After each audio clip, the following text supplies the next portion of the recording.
Welcome back to my YouTube channel. मैं राहुल दुबे आपका स्वागत करता हूं इस बेहतरीन सी YouTube channel B biology classes पर, जिस पर आप लोग और मैं साथ में क्या खत्म करने वाले हैं, 11th 10th 12th की बायोलॉजी कंप्लीटली बायोलॉजी खत्म करने वाले हैं।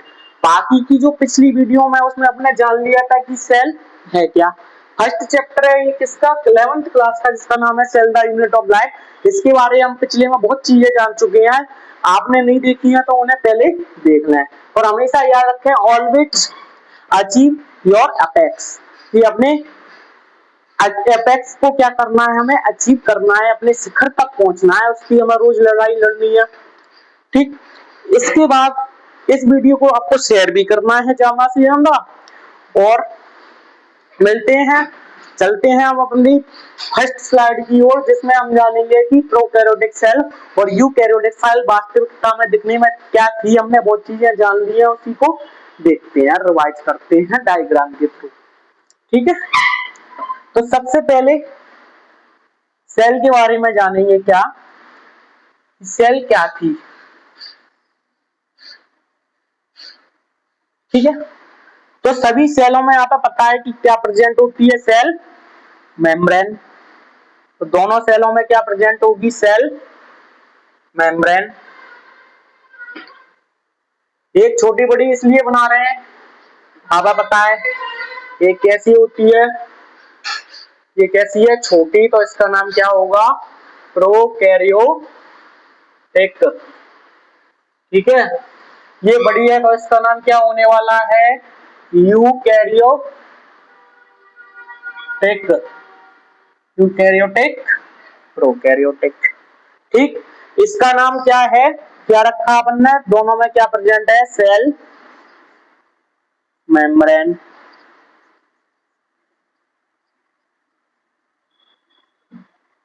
ठीक है, सेल मेम्ब्रेन इसका भी नाम है। लेकिन प्रोकैरियोटिक सेल में सेल मेम्ब्रेन के बाहर भी एक स्ट्रक्चर पाई जाती है, जिसे क्या बोलते हैं, सेल वॉल। जिसे क्या बोलेंगे, सेल वॉल। ठीक है, ये क्या है अपनी सेल वॉल। सेल वॉल, दोनों के अंदर एक मटेरियल प्रेजेंट रहता है, जिसका नाम क्या है, साइटोप्लाज्म। इसके अंदर एक प्लाज्मा लाइक स्ट्रक्चर बनी हुई है, फ्लूइड लाइक स्ट्रक्चर, जिसका नाम क्या है, साइटोप्लाज्म। इसका नाम क्या है, साइटोप्लाज्म।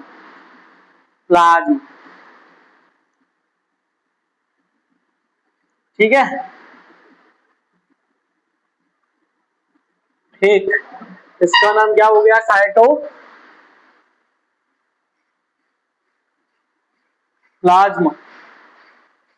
ठीक है, इसका भी नाम क्या हो गया, साइटोप्लाज्म।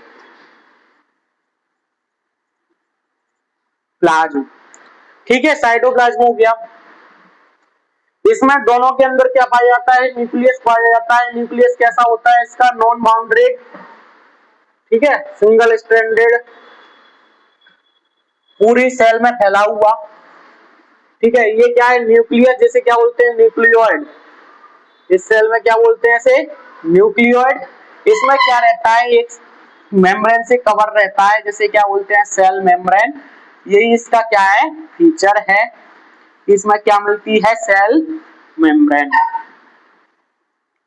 सेल मेम्ब्रेन बनाते हैं बढ़िया सी एक, ये क्या बन गई इसकी, cell membrane, sorry nucleus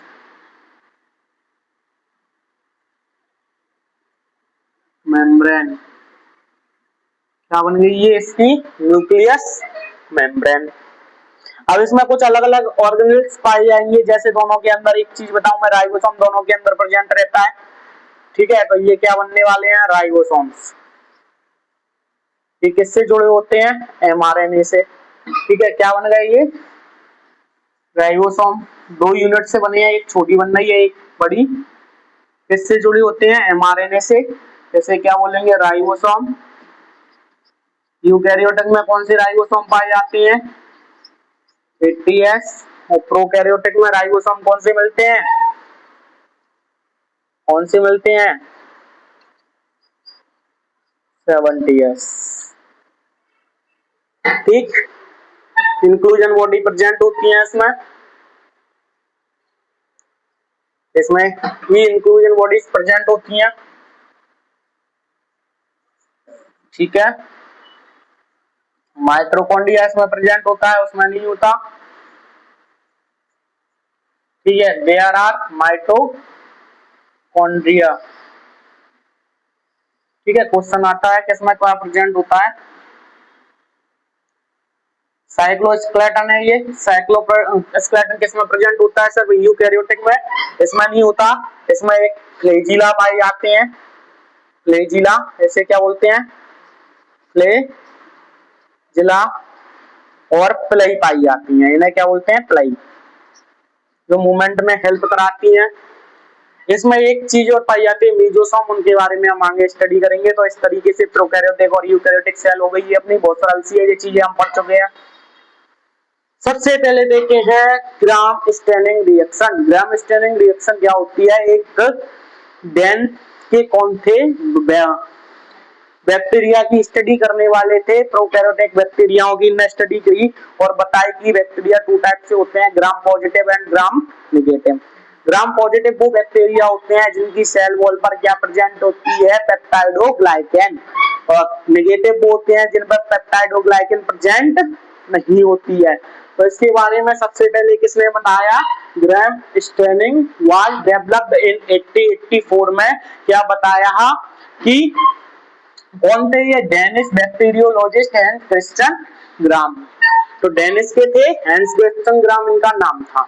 gram staining is a different technique categorize bacteria into gram positive and gram negative bacteria based on the cell wall composition।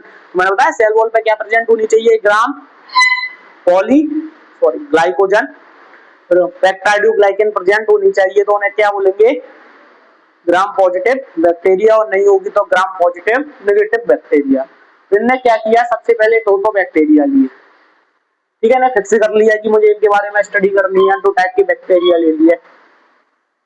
ये प्रिंसिपल है इसका, क्या क्या किया इन्हें, सबसे पहले फिक्स करने के बाद इन्हें क्रिस्टल वायोलेट में डाला। जब क्रिस्टल वायोलेट में ये डल गए तो दोनों का कलर कैसा हो गया, ब्लू, इनका कलर कैसा हो गया, ब्लू। इसके बाद इसे आयोडीन के ट्रीटमेंट के साथ किया तो एक का कलर तो डाउन होता गया, दोनों का कलर, ठीक है, यहाँ तक ठीक थी, सेल में बॉल मेम्ब्रेन काम कर रही थी। लेकिन जैसे ही इसे अल्कोहल में डाला तो एक का कलर पर्पल रहा, दूसरे का कलर कैसा हो गया, डीकलराइजेशन। यहाँ क्या हो गया, डीकलराइजेशन हो गया, डीकलराइजेशन हो गया। डीकलराइजेशन के बाद इसे जब सेपरिंग के साथ लास्ट काउंटर मतलब फाइनली इसे सेपरिंग में डाला तो एक कलर था पिंक या रेड, दूसरा कलर था पर्पल, या ब्लू। जो पर्पल और ब्लू थे वो कैसे थे, ग्राम पॉजिटिव, और ग्राम पॉजिटिव का मतलब क्या था, इन पर पेप्टाइडो ग्लाइकेन क्या थी, प्रेजेंट थी, इन पर क्या प्रेजेंट थी, पेप्टाइडो ग्लाइकेन, और इन पर पेप्टाइडो ग्लाइकेन प्रेजेंट, और इन पर पेप्टाइडो ग्लाइकेन प्रेजेंट,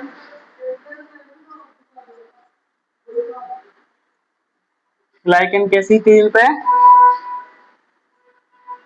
एब्सेंट थी मेरे भाई, ठीक है भाई, ठीक। तो क्या है, इनने क्या किया, दो बैक्टीरिया लिए, सबसे पहले क्रिस्टल वायोलेट में डाला तो उनका कलर कैसा हो गया, पर्पल हो गया। पर्पल कलर होने के बाद उन्होंने उसे काय में डाला, आयोडीन टेक्सचर के में डाला। आयोडीन टेक्सचर के बाद क्या हुआ, उनका कलर डाउन हो गया। डाउन के बाद उन्हें किससे डाला, अल्कोहल में डाला, तो दोनों ही कैसे हो गए, एक तो डीकलराइज मतलब बिल्कुल कलरलेस हो गया, और एक कैसा रहा, पर्पल रहा। और लास्ट में जब उसे सेफरिन के साथ डाला गया, काउंटर अरेस्ट किया गया, तो काउंटर में क्या हुआ उसमें, कि एक तो कैसे थे, पर्पल और ब्लू मिले, और दूसरे रेड और पिंक मिले, और रेड और पिंक जो थे वो कौन थे, ग्राम नेगेटिव, क्योंकि उन पर पेप्टाइडोग्लाइकेन एब्सेंट थी। और जिन पर जो कैसे थे, पर्पल थे या ब्लू थे, वो कैसे थे, अपने ग्राम पॉजिटिव, क्योंकि उन पर क्या थी, पेप्टाइडोग्लाइकेन की मेम्ब्रेन मिल रही थी, ठीक है ना। रुके हैं कदम ना हार मानी है, देख मेरे भाई अभी कितना हमको आगे जाना है, ठीक है, मिल ही जाएगी मंजिल भटकते भटकते, गुमराह तो वो है जो घर से निकले ही नहीं। तो मेहनत करते रहे, कभी ना कभी मंजिल मिल ही जाएगी। ठीक, इसके बाद जो नेक्स्ट थे अपन देखते हैं। इसके बाद क्या हुआ, ये तो क्या निबट गई, ग्राम स्टैंडिंग रिएक्शन निबट गई। यहाँ से क्वेश्चन आता है, ध्यान रखना। इसे किसने बताया, हैन क्रिश्चियन ग्राम ने। और कब बताया, 1884 में। और क्या बता दिया कि बैक्टीरिया कितने टाइप के, 2 टाइप्स के। फर्स्ट ग्राम पॉजिटिव और एक ग्राम नेगेटिव। उन्हीं के नाम के हिसाब से था।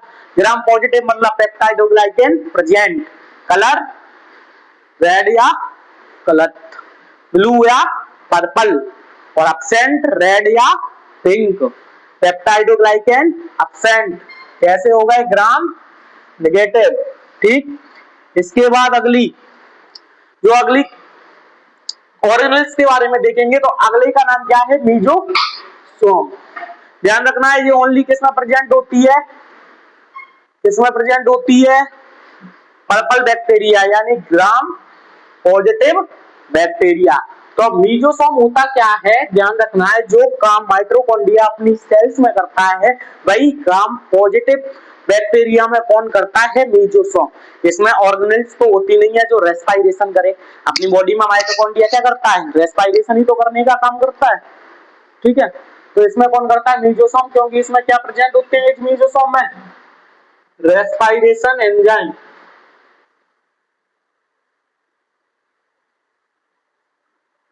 रेस्पिरेशन एंजाइम क्या है, इसमें प्रेजेंट है मेरे भाई। तो ये काय के जैसे दिखता है, माइटोकॉन्ड्रिया के जैसे। ठीक है, ये क्या है, प्लाज्मा मेम्ब्रेन के अंदर फोल्ड करने से, प्लाज्मा मेम्ब्रेन क्या कर गई है, इसमें फोल्ड कर गई है, अंदर की ओर घुस गई है। इसी में प्रेजेंट क्या है, सारे रेस्पिरेशन एंजाइम। ऐसी स्ट्रक्चर बना दी प्लाज्मा मेम्ब्रेन ने। इसके अंदर ये क्या भर रखे हैं मेरे भाई, एंजाइम, जो काय का काम करते हैं, रेस्पिरेशन। लाइक अपने अंदर कौन है, माइटोकॉन्ड्रिया। तो यूकैरियोटिक माइटोकॉन्ड्रिया के ही सिमिलर कौन होती है, प्रोकैरियोटिक मीजोसोम। इसके बाद अपन देखते हैं plasma membrane bacteria primary found in gram positive bacteria. ये किसमें मिलती है, ग्राम पॉजिटिव बैक्टीरिया। किसमें मिलती है, Gram positive bacteria. Appear as a vesicle tube all the lamellae. तो इसमें क्या नहीं मिलते, वेसाइकल ना मिले, ट्यूबुल्स ना मिले, लेमलिस ना मिले। तो उसमें रेस्पिरेशन कौन का कराएगी, मीजोसोम, जो कहां होती है, प्रोकैरियोटिक सेल में ओनली। इसके फीचर क्या है, सबसे पहले सेल डिवीजन। सेल डिवीजन क्या करता है, इसमें सेप्टा का फॉर्म बनाता है। जैसे ये बैक्टीरिया को डिवाइड करना है तो यहाँ से सेप्टा बनेंगे, ये आगे चलता जाएगा और बीच में से कट जाएगा। ठीक है, जिससे क्या होगा, अपना सेल डिवीजन हो जाएगी ये सेल। तो cell division septum formation assist in the creating the septum that divide the bacterial cell into two, helping the distribute DNA to daughter cell। तो डीएनए क्या करे, दो सेल में टूट जाए और ये सेप्टा बना के इन सेलों को अलग कर दे, तो क्या हो जाएगा, सेल डिवीजन। क्या हो जाएगा, सेल डिवीजन। ठीक है, ये काम कौन करता है, मीजोसोम। नेक्स्ट काम इसका क्या है, अभी देखा अपन ने, इसमें क्या बनाया, रेस्पिरेशन एंजाइम। तो इसका काम क्या होगा, रेस्पिरेशन करना। और बिल्कुल किसकी तरह काम करती है, माइटोकॉन्ड्रिया। ठीक भाई, अगर अच्छी लगे तो लाइक जरूर कर दिया करें। ठीक है, बहुत मेहनत लगती है, वैसे भी एक वीडियो तो डिलीट हो गई हमारी। ठीक, दूसरी बनानी पड़ रही है, ये बहुत मेहनत लगी दोबारा करने में, लेकिन अच्छी है, उससे अच्छी है ये वाली। रेस्पिरेशन, तो इसका काम क्या है, रेस्पिरेशन करना। तो contain enzymes necessary for aerobic respiration. तो इसमें क्या भरा होता है, एरोबिक रेस्पिरेशन करने के लिए सारे एंजाइम भरे होते हैं। ठीक है, तो often function similarly in mitochondria in eukaryotic cell. तो किसके सिमिलर है, अभी बताया था, यू बैक्टीरिया में जो यूकैरियोटिक सेल में जो माइटोकॉन्ड्रिया होती है, वैसी क्या है ये प्रोकैरियोटिक सेल में कौन होते हैं, राइबोसोम, जो काय में हेल्प करते हैं रेस्पिरेशन में। ठीक है, इसके बाद cell wall participate in the biosynthesis of the cell wall. तो ये काय में पार्टिसिपेट करती है कि सेल वॉल का जो फॉर्मेशन हो रहा है, सिंथेसिस होना है, तो वो कौन करती है, माइटोसोम। इंक्रीज्ड सरफेस एरिया, तो सरफेस एरिया बढ़ा रही है फोल्ड हो के। ठीक है, इसका एरिया बढ़ता जा रहा है ना, खींचेंगे तो इसका एरिया बढ़ जाएगा। तो जिससे क्या होता है, increase the plasma membrane surface the nutrients absorption and enzyme activities, जिससे क्या होता है, एक्टिविटीज एंजाइम की बढ़ती है। ठीक, अगला है secretion, help in the secretion of material, तो काय में हेल्प करती है, सिक्रेशन करने में हेल्प करती है। इसके बाद नेक्स्ट जल्दी जल्दी स्टडी कर लेते हैं। ठीक है, तो सिंपल सा माइक्रोसोम का काम क्या होता है कि रेस्पिरेशन में हेल्प करना है, सेल डिवीजन में हेल्प करना है, सेल वॉल का फॉर्मेशन करना है, सरफेस एरिया को इंक्रीज करना है और सिक्रेशन में भी हेल्प करना है। ठीक है, क्रोमेटोफोर, क्रोमेटोफोर जैसे नाम से पता पड़ रहा है इसमें क्या प्रेजेंट होंगे, बैक्टीरिया के सारे जितने भी पिगमेंट्स है वो काय में प्रेजेंट होंगे, क्रोमेटोफोर में। तो एक स्ट्रक्चर है जिसके अंदर बैक्टीरिया के सारे पिगमेंट प्रेजेंट है, उसे क्या बोलते हैं, क्रोमेटोफोर बोलते हैं। तो chromatophore is a bacteria are specialized, special होता है क्रोमेटोफोर सिर्फ बैक्टीरिया में। Inter membrane bounded vesicle, membrane से बाउंडेड रहती है, अंदर होती है, इसे क्या बोलते हैं, photosynthetic prokaryotic. Example purple bacteria, purple bacteria मतलब Gram positive bacteria. That house lighting pigment, harvesting करते हैं, ये पकड़ते हैं क्या जो जरूरी है काय के लिए, माइटोकॉन्ड्रिया में भी तो होते हैं ना F1 F0, जो काम क्या करती है, लाइट को हार्वेस्टिंग करने का काम करती है। इनको including the bacteriochlorophyll second and carotenoids, और इनमें क्या इंक्लूड रहता है, बैक्टीरियो क्लोरोफिल एंड क्रेटिनोइड्स। अगला है इंक्लूजन बॉडीज, तो सीधी बात है क्रोमेटोफोर का काम क्या है, उसमें पिगमेंट प्रेजेंट है जो काय में हेल्प करेंगे, हार्वेस्टिंग, लाइट हार्वेस्टिंग करने में क्या करेंगे, हेल्प करेंगे। अगली है inclusion body, inclusion bodies prokaryotic और यूकैरियोटिक दोनों में पाई जाती है, नॉन मेम्ब्रेन रहती है। इस तरीके से इसमें फूड स्टोर रहता है, ये दिख रहे हैं फूड स्टोर होंगे। ये क्या चीज है अपनी इंक्लूजन बॉडीज, ये क्या है मेरी इंक्लूजन बॉडीज। ठीक है, तो इंक्लूजन बॉडीज आर डेंस, देख रही है डेंस, छोटी छोटी बहुत सारी, एक ही जगह पर बहुत सारी। नॉन मेम्ब्रेन, मेम्ब्रेन नहीं है।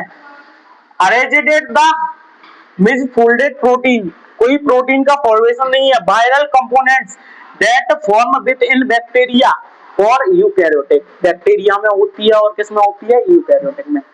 often appearing as a distinct stable structure under a microscope, और माइक्रोस्कोप में ये कैसी दिखती है, स्टेबल, ये दिख रही है ना, they are called inclusion bodies, they are called inclusion bodies। Membrane नहीं है, डेंस है, दोनों में मिलती है, यूकैरियोटिक और प्रोकैरियोटिक में।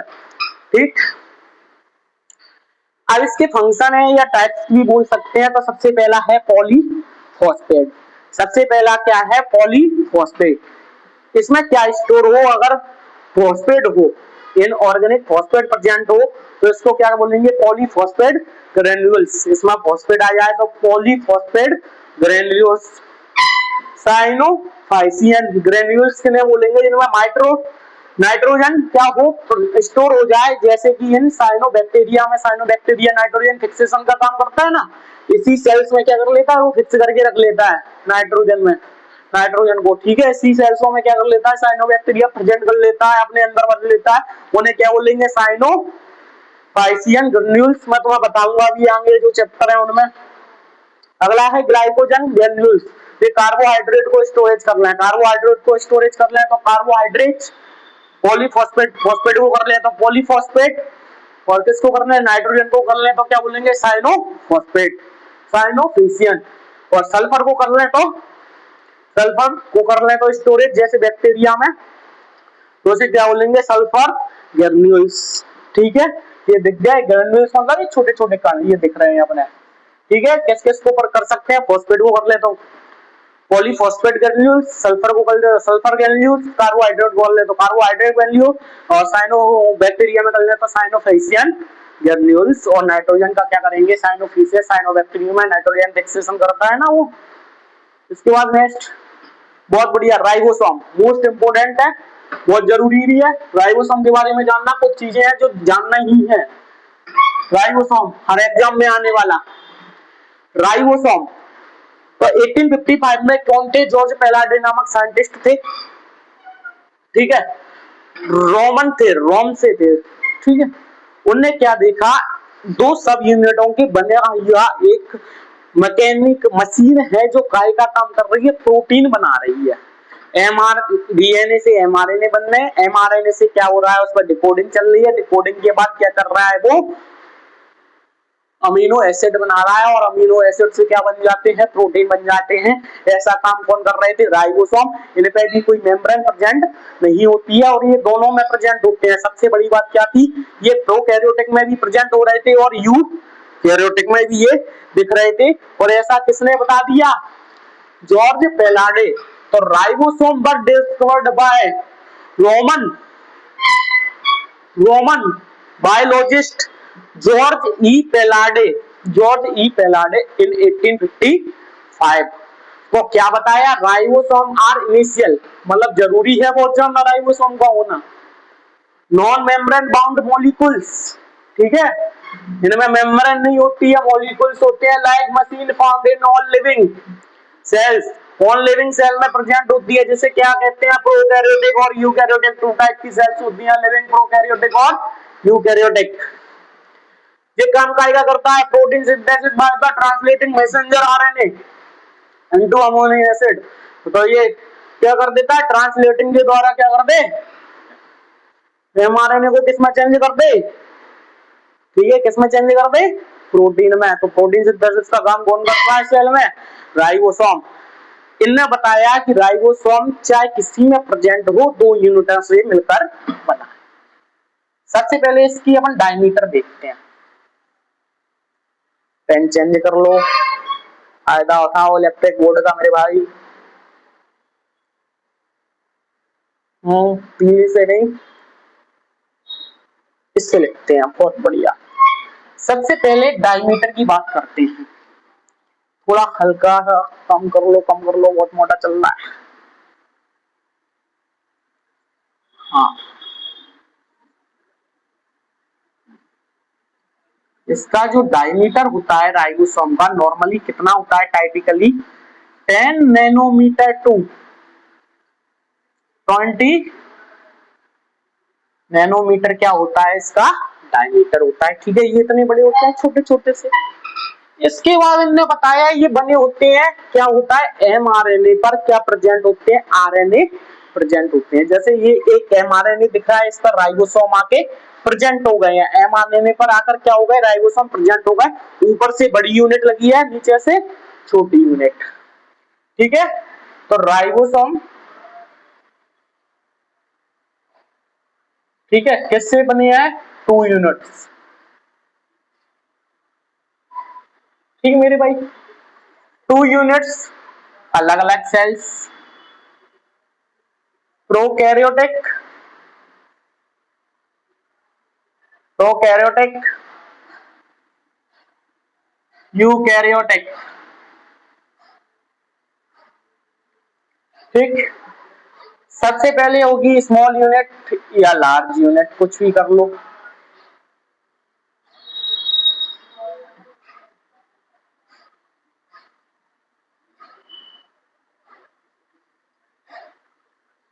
स्मॉल या लार्ज यूनिट।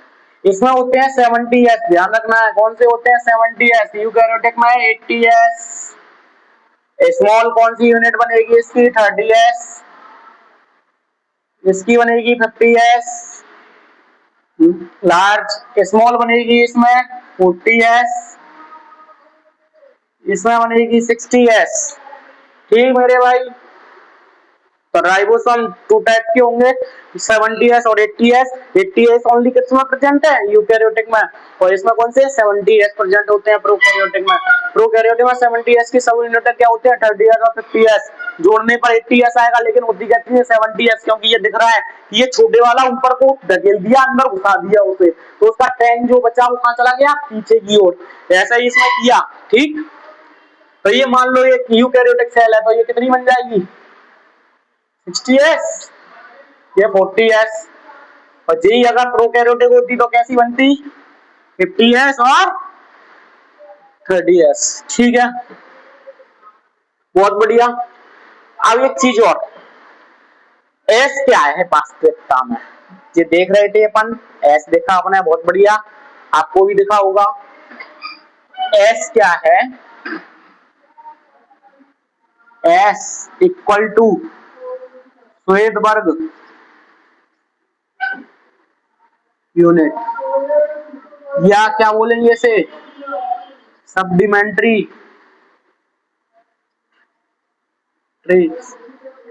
कोफिशिएंट, ठीक है, गुणने के हिसाब से थी, ठीक है, ये किसके हिसाब से थी, गुणने के हिसाब से, ठीक। इसके बाद बहुत सरल, अगला देखते हैं इसके फंक्शन। आप फंक्शन दिख रहा है ना, तो सबसे पहले देखना है कितने टाइप के होते हैं राइबोसोम, 2 टाइप के, 70S और 80S अलग अलग प्रेजेंट होते हैं, सब यूनिट है देख ली। एस क्या है, श्वेत वर्ग यूनिट है या कोफिशिएंट, श्वेत वर्ग साइंटिस्ट का नाम है, उसके हिसाब से सप्लीमेंट्री उसने कुछ किया था। इसके बाद प्रोटीन सिंथेसिस का काम करता है, ट्रांसलेशन के थ्रू क्या करता है, एमआरएनए को किसमें चेंज कर देता है, अमीनो एसिड में चेंज कर देता है या प्रोटीन में चेंज कर देता है, इसलिए इसे क्या बोलते हैं, तो राइबोसोम इज प्रोटीन, क्वेश्चन आ जाएगा यहां से, protein factory of cells, cells दोनों सेल्स की बात चल रही है, प्रोकैरियोटिक और यूकैरियोटिक। एक और चीज, ये तो था, एक वर्ड और आता है इसमें, राइबोसोम या पॉलीसोम। क्या होता है राइबोसोम, जब ट्रांसलेशन हो रहा है, क्या हो रहा है, ट्रांसलेशन हो रहा है, तो जब एमआरएनए का अणु बना है, उस एमआरएनए के अणु पे एक ही मॉलिक्यूल्स पे बहुत सारे क्या आगे प्रेजेंट हो जाए, राइबोसोम क्या प्रेजेंट हो जाए, ribosome, they are called polysome या polyribosome. This mRNA, this mRNA they ribosome, तो in a single mRNA similar to multiple ribosomes, ठीक है, तो इन्हें क्या बोलेंगे, पॉलीसोम या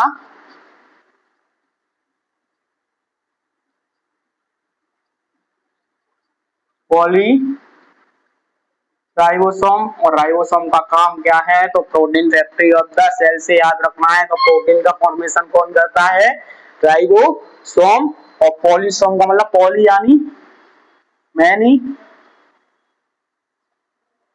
राइबोसोम, ठीक है, पॉली यानी मैनी, मैनी यानी मल्टीपल, राइबोसोम से अटैच हो जाएं सिंगल एमआरएनए मॉलिक्यूल्स से, तो उसे क्या बोलते हैं, क्या बोलते हैं, पॉलीराइबोसोम। तो बहुत अच्छी, कैसा लगा आपको आज की क्लास, कमेंट करके बता दिया करें, ताकि हमें भी लगे कि अगली क्लास बनानी है क्या नहीं, ठीक है। बहुत अच्छा रिस्पॉन्स आ रहा है वैसे तो सभी का, और थैंक्स जो कमेंट कर रहे थे, राहुल सर बहुत बढ़िया पढ़ाते हैं। मिलते हैं नेक्स्ट क्लास में आपसे, ठीक, बाकी का आप नेक्स्ट क्लास में पढ़ेंगे, तब के लिए अलविदा, शुक्रिया मेरे इस YouTube चैनल को सीन करने के लिए। लेकिन एक सबसे बहुत जरूरी बात है कि इसे शेयर जरूर कर दिया करें, हो सकता है कि मेरी ये जो छोटी छोटी कोशिश है किसी के भविष्य में काम आ जाए, तो आप जरूर शेयर किया करें, ठीक। तब के लिए मिलता हूं मैं नेक्स्ट वीडियो में आपसे, जब तक के लिए अलविदा। और बाकी का ये तो आपको पता ही है, thank you for watching my YouTube channel या दिस चैनल।